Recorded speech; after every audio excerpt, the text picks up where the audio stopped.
السلام عليكم أصدقائي، نتمنى تكونوا بخير وعلى خير. رجعنا لكم مرة أخرى فيديو جديد على قناة أمين الدراسة في الصين. المهم هذه المرة غادي نهضروا على إيجابيات العيش والدراسة في الصين.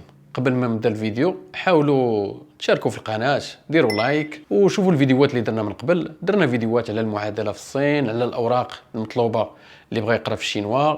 المهم دخلوا تفرجوا، واي سؤال مرحبا تواصلوا معايا ولا تواصلوا مع لاجونس منحه، راه كنحطوا انستغرام ديالهم وبيان سور كنخليو حتى النمره التليفون ديالنا في الديسكريبسيون. دابا ندوزو للموضوع ديال هذه الحلقه اللي هو ايجابيات العيش والدراسه في الصين. كيف ما كتعرفوا انا قريت في الصين الماستر والدكتوراه من 2009 حتى ل 2017، وكنت رجعت بيناتهم واحد العام. دونك دوزت في الصين تقريبا واحد 7 سنوات. الحمد لله كانت تجربه مزيانه، والناس اللي فايت يتفرجوا في الفيديوهات ديالي من قبل راه غادي يشوفوا داكشي اللي كنت كنبارطاجي. انا حاولت ندير 7 ديال الايجابيات ديال العيش والدراسه في الصين. اول حاجه هي اللغه. كيفاش؟ انك ملي كتمشي للصين سواء غتقرا باللونجلي نيشان، سواء غتقرا اللغه الصينيه ومن بعد غادي تكمل سواء باللغه الصينيه او بالانجليزيه، غادي تربح لغه جديده اللي هي اللغه الصينيه.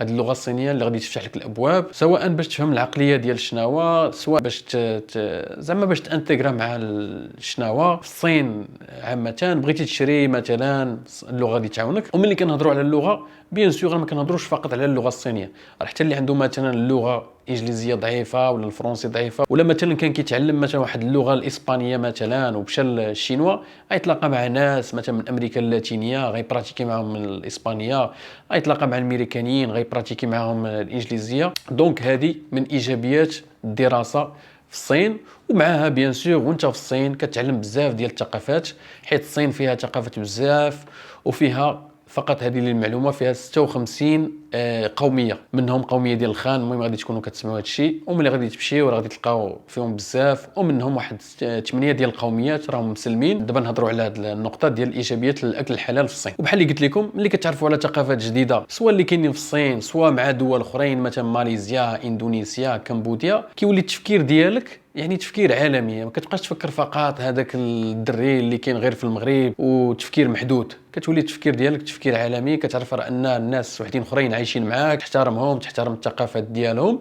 وهذه هي الايجابيه الاولى ديال الدراسه في الصين. النقطه الايجابيه في الدراسه في الصين هو ان الصين كتوفر منح سواء الطلبه المغاربه ولا الطلبه الاجانب اون جينيرال اللي بغاو يقراو في الصين. هاد المنح شنو كيكون فيهم؟ كيكون فيهم يعني يقدروا ينقصوا لك من لي فخي حتى ل 100% ديال لي فخي.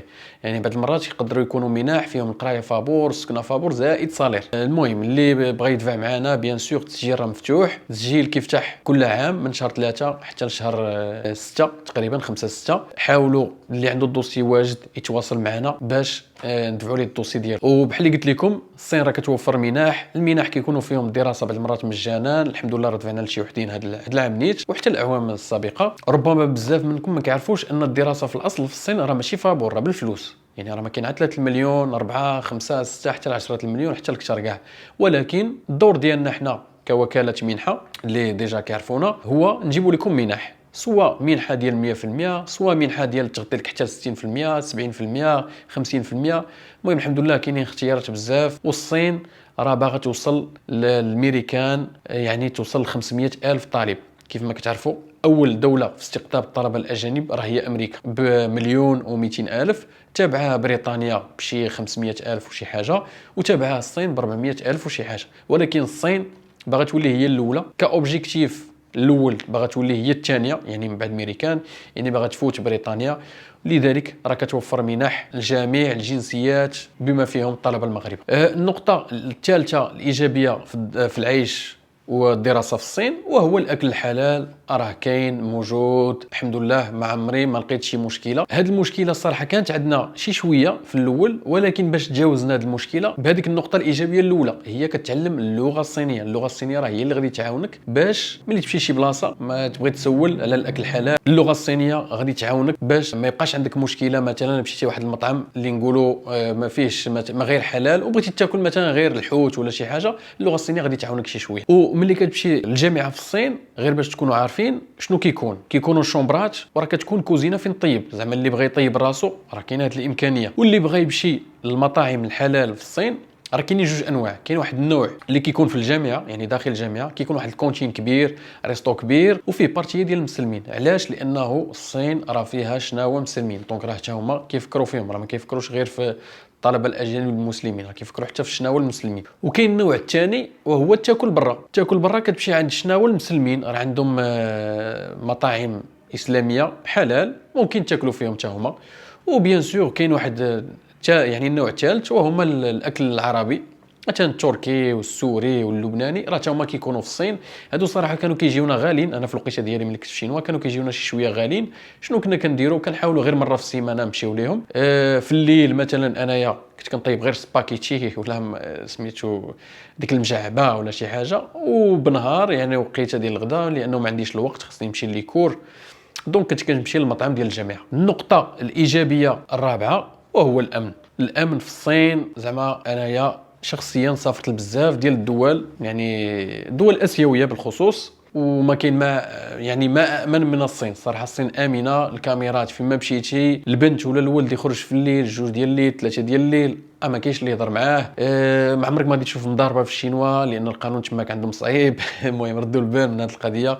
نوصيكم حاولوا تكونوا منضبطين ملي تمشيو للشينوا، تكونوا منضبطين، تحترموا القانون ديال الصين، احترموا القانون ديال الجامعه. والاباء اول حاجه كيسولوا عليها راه هي الامن. دونك اللي باغي يصيفط ولده ولا بنته يقرا في الشينوا راه زعما الصين راه امنه جدا. النقطه الايجابيه الخامسه في العيش والدراسه في الصين وهي التكنولوجيا. كيف ما كتعرفوا الصين راه هي اللي صراحه نافعانا دابا. التليفونات ديالها راه فما مشيتو شاومي، هواوي، فيفو، اوبو، راه كلهم شناوه. في الشينوا التكنولوجيا راه فريمون عندهم هذاك الشيء زعما الطوب. التليفون حنايا كنا كنستعملوه الا بغينا نشريو شي حاجه مثلا من السوبر مارشي، راه ما كناش كنهزو معنا الفلوس، راه كنا كنهزو غير التليفون وهو باش كتخلص. ودابا راه التليفون ما بقاش تحتاجو، راه ولا كتخلص غير بوجهك. هذه لي المعلومه وصافي. النقطه رقم 6 ولا النقطه الايجابيه رقم 6 في العيش والدراسه في الصين، وهي اللي كانت كتعجبني انا الصراحه بزاف، وهو السفر. احسن حاجه ملي كتكون في الشينوا كطالب راه هو تسافر. راه لما سافرتيش وانت في الشينوا بقى في المغرب بلا ما تمشي.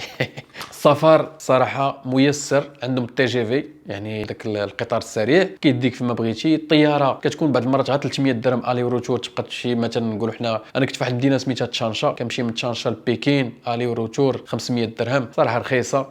مشيت للصورسين العظيم، مشيت لشونغاي، مشيت لشينغهاي، واحد البلاصه فيها غير المسلمين، واحد المقاطعه، واحد البروفانس، مشينا زرناهم، شفنا الاكل ديالهم. السفر كذلك خارج الصين كيكون سهل، وسورتو ملي كتكون في اسيا كاينين بزاف ديال الدول الاسيويه المغاربه الحمد لله لحد الساعه كيمشيو ليهم بلا فيزا، ومنهم انا شخصيا مشيت ليهم. كاينه ماليزيا مشيت ليها بلا فيزا الحمد لله. الطياره كانت رخيصه من الصين، الي والروتور حتى هي ما فيها حتى شي 1000 درهم 1500 درهم. كتمشي لكوالالامبور، لانكاوي، المهم كاينين بزاف ديال المناظر في ماليزيا. مشيت لتايلاند. تايلاند راه بالفيزا، ولكن الفيزا باش ديرها من الصين راه سهله، تقامت عليا باقي عاقل بشي 250 درهم. دونك مشيت لتايلاند. مشيت لكوريا. كوريا راه بلا فيزا بالنسبه للمغاربه. اندونيسيا، الفلبين، واكثر ديال هاد الدول اللي قلت لكم كتسافر لهم بلا فيزا يعني خارج الصين. ماليزيا مثلا دوله مسلمه، اندونيسيا، فلبين، دونك هادو دول مزيانين السفر فيهم زوين، فيهم جزر زوينين، البحر كنا كنسافروا يعني في هذيك الوقيته اللي كتكون العطله ديال راس العام الشينوي اللي كتكون ما بين شهر 1 وشهر 2. هذيك هي الوقيته ديال السفر. في الصيف ما كناش كنسافروا بزاف، علاش؟ لانه كيكونوا بريكولات. دونك بلا ما نوصيكم استغلوا الفرصه ملي تكونوا طلبه في الصين، سافروا مع راسكم. بداو بالصين هي الاولى، ومن بعد سيروا لهذوك الدول اللي قلت لكم. الصين راه كتشارك الحدود ديالها مع 14 دوله، كمبوديا، الفيتنام. دونك سافروا مع راسكم، ما تضيعوش الوقت بيان سور، قراو مزيان، وفي وقت الفراغ وفي العطل سافروا مع راسكم. النقطه الايجابيه رقم 7 وهي سهوله ولوج سوق الشغل في الصين. نعطيكم مثال بيا. انا ملي كنت قريت في الشينوا وملي كنت كنقرا في الشينوا اون باغالي راه كنت كنلقى بريكولات، ولكن خصكم تعرفوا انه في القانون الصيني راه ممنوع تخدم كطالب. بيان سور كتخدم في النوار، ولكن ملي شديت الماستر ديالي كنت رجعت للمغرب، خدمت في الهواوي. وفي الصين راه كنت خدمت قبل ما نرجع للمغرب، خدمت في واحد الشركه ديال الالعاب اونلاين صراحه، والخدمه كانت زوينه لانني انا خديت ماستر في الانفورماتيك، دونك قدرت نخدم في ديك الشركه والصالير كان طالع. كنت كنتخلص باقي عاقل تقريبا شي 15000 يوان، جات شي 20000 درهم مغربيه. صراحه الصاليرات مزيانين مشجعين. غير قراو مزيان، حاولوا تربحوا اللغه الصينيه حتى هي مع الدبلوم ديالكم، لانه راه كاين الخدامي في الصين. كذلك ملي شديت الدكتوراه ديالي تعرضوا عليا خدامي تماك في الصين كاستاذ جامعي كيعطيوك السكنه بالانترنت بالماء والضوء كل شيء، زائد الصالير ديالك. المهم العمل في الصين راه موجود. وباقي عاقل كنت خدمت في واحد الشركه غير ستاج، دوزت فيها غير ستاج وكنت كنتخلص فيه. هاد ستاج كنت كنتخلص 10000 يوان اللي هي جات تقريبا شي 14000 درهم مغربيه. خدمت فيها في ديبارتمون ديال لي زاشا انترناسيونال. ولكن اللي خدمني في هاد الشركه وهو اللغه الصينيه. كيفاش صيبت لهم السي في ديالي باللغه الصينيه، صيفطوا الار اتش ما كيهضروش باللونجلي، شافوا السي في عيطوا ليا. الخدمه راها باللونجلي ولكن باش تلقى الخدمه خاصك تكون عندك اللغه الصينيه. دونك المهم هادو هما النقاط ايجابيين للعيش والدراسه في الصين. المهم بيان سور راه كاينين بزاف ديال الايجابيات، حاولنا نقولوا هذوك المهمين، نتمناو يفيدوكم. وما تنساوش اي سؤال خليه في التعاليق. غنخلي الانستغرام ديالي، غنخلي الانستغرام ديال لاجونس ديالنا منحه، ونخلي حتى الواتساب والنيميرو الفيكس. اي سؤال مرحبا بكم. زايجين.